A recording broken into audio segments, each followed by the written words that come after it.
Come again to our channel. In today's video, we're going to talk about the balance scorecard and how it works. First of all, balance scorecard is a strategic management tool that helps organizations to monitor performance and run activity with their vision and strategy. It works by tracking performance across four main perspectives. These perspectives include the following ones. The first is the financial perspective.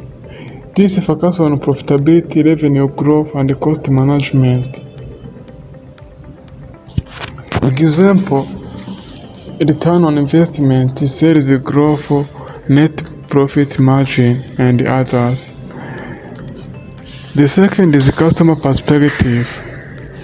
This focuses on customer satisfaction and retention rate.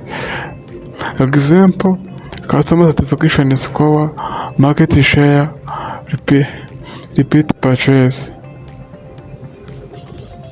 The number 3 perspective of balance scorecard is internal process perspective. This focuses on efficiency and the quality of internal operation in business.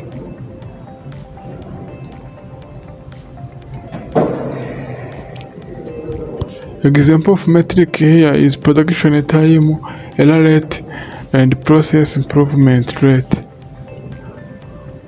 Number 4 perspective of balance scorecard is learning and growth perspective.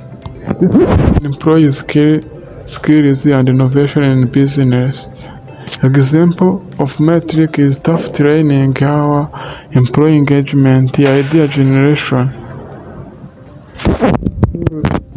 If it is used in business way, they can help business to achieve higher performance and achieve longer term development. So let me take this time to appreciate you to be with me in this video. See you next time.